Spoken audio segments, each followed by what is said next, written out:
hold up your hand.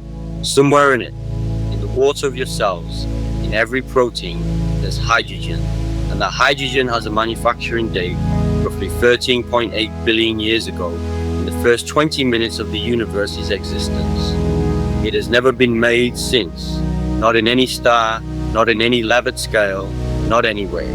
Which means part of you isn't just old, it's original equipment, present since almost the beginning of time itself. Tonight's story is a biography, yours, told through the atoms that make you. And it's a genuine journey. Your body contains about 60 different chemical elements, and they weren't made in one place. The hydrogen came from the Big Bang itself. The carbon and nitrogen came from the quiet deaths of ordinary stars. The iron in your blood came from stellar explosions. And the trace of gold in your body, about 0.2 milligrams of it, needed something so violent it wasn't confirmed until 2017, two dead stars colliding. So we'll follow the timeline in order from the first 3 minutes of everything to the morning you drank a glass of water older than the sun.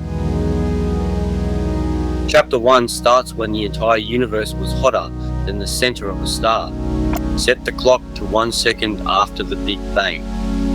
The entire observable universe, everything that would ever become every galaxy, is a fog of loose particles at about 10 billion degrees, too hot for atoms to exist. Protons and neutrons are colliding, sticking, and being blasted apart again.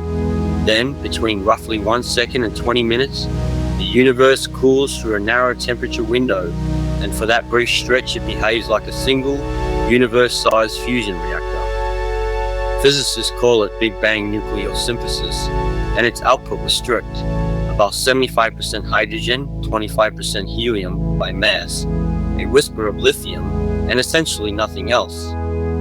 Then the universe got too cool and too thin, and the factory shut down permanently. 20 minutes of production, and the recipe book closed.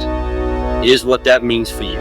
Every hydrogen nucleus in your body, in your water, your fat, your DNA, is from that first batch. 2/3 of your atoms, by count, are hydrogen.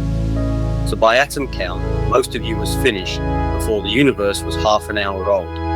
The rest of you, the carbon, the oxygen, the iron, didn't exist yet and wouldn't for hundreds of millions of years because the universe had a problem. It had fuel, but no furnaces. For a few 100 million years after that, the universe went dark. Astronomers literally call it the cosmic dark ages. No stars, no galaxies, just slowly cooling gas, hydrogen and helium drifting in enormous clouds.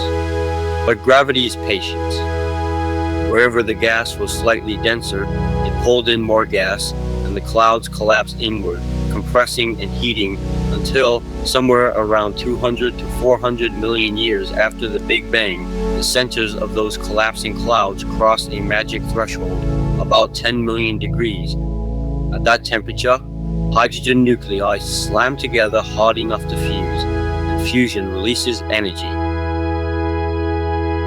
The first stars ignited, and the dark ages ended. These first-generation stars were monsters, likely dozens to hundreds of times the mass of our sun, burning blue-white and living fast. And inside their cores, something happened that the Big Bang never managed. Fusion didn't stop at helium. Helium fused into carbon. Carbon captured helium to make oxygen. Step by step, the periodic table began to grow, element by element, inside places no light could escape from, except as starlight. Every star since has been part of this same operation. The sky you'll sleep under tonight isn't decoration. It's the factory floor where the rest of you was made. Now to the element that defines you, carbon, the backbone of every molecule of life. Its birthplace is surprisingly gentle. When a star like our sun runs low on hydrogen fuel, it swells into a red giant, and its core contracts and heats until helium starts fusing, 3 helium nuclei merging into 1 carbon nucleus. In a reaction so improbable that physicist Fred Hoyle predicted in 1953 that carbon must have a special resonance, a kind of tuning, for it to work at all. Experiments proved him right within weeks. Late in their lives, these red giants become unstable and start pulsing. And with each pulse they exhale their outer layers into space, gently, like smoke rings, carrying freshly minted carbon and nitrogen with them. Astronomers can watch it happening now. Planetary nebulae, glowing shells of exhaled star stuff, thousands of them across our galaxy. That's the origin of most of the carbon in your body. Not an explosion, but the slow, luminous breath of dying suns, drifting for millions of years until it joined the cloud that became us. About 18% of your body weight is this. You are, in a very literal sense, made of star exhaust. And your oxygen, the most abundant element in you by mass at 65%, same error, hotter deaths, mostly cooked in heavier stars and thrown out when they detonated, which brings us to the violence. Every element up to iron can be made in stellar cores, but iron is where the physics slams the door. Fusing iron doesn't release energy, it consumes it. So when a massive star, 8 or more times our sun's mass, finally builds an iron core, the core is dead weight, and within seconds, the star's fate is sealed. The core collapses from the size of Earth to the size of a city in about a quarter of a second, then rebounds, and the resultant shockwave tears the star apart, a core collapse supernova, briefly outshining an entire galaxy of 100 billion stars. 2 things about that explosion concern you personally. First, the blast synthesizes and scatters enormous amounts of iron.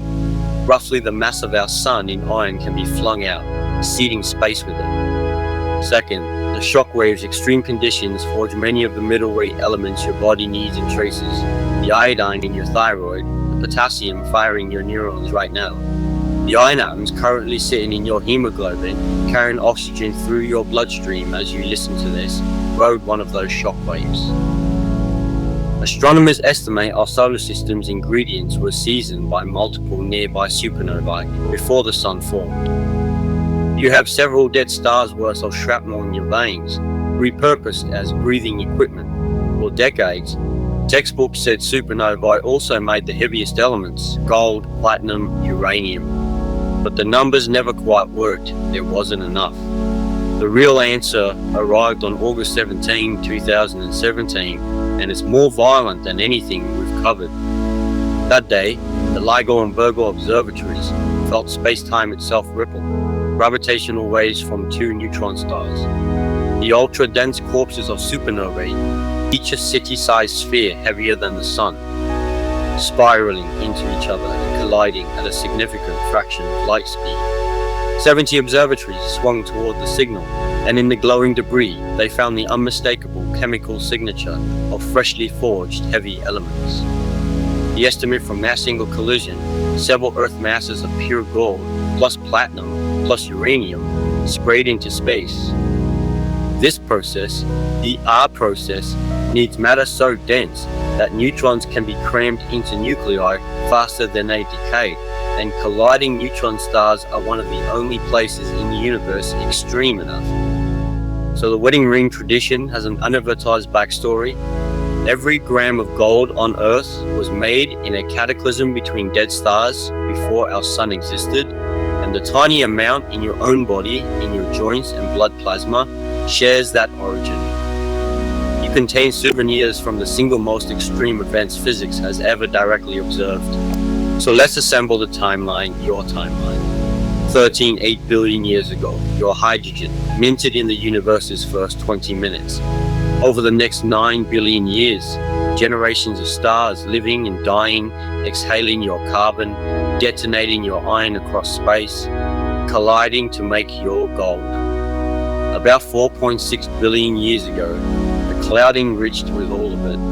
Ash of perhaps 1,000 dead stars collapsed to form our sun, and in the leftover disk of debris, the Earth. The atoms couldn't be destroyed by anything that came after, they just kept being rearranged. Rock, ocean, air, bacteria, dinosaurs, soil, wheat, you. The carbon in your left hand and the carbon in your right very likely came from different stars, met for the first time inside your body, and will part ways again when you're done with them, because you don't really keep atoms, you borrow them. About 98% of the atoms in your body are replaced every year or so. You're not an object, you're a pattern. The universe is currently running on very old material. Harvard astronomer Harlow Shapley put it best: we're brothers of the boulders, cousins of the clouds. So tonight, when you put a glass of water on the nightstand, know what's in it. Hydrogen from the first morning of the universe, waiting patiently 13 billion years to be part of you. There's a new story like this every day on this channel, and tomorrow's is about the one element scientists still can't explain the abundance of.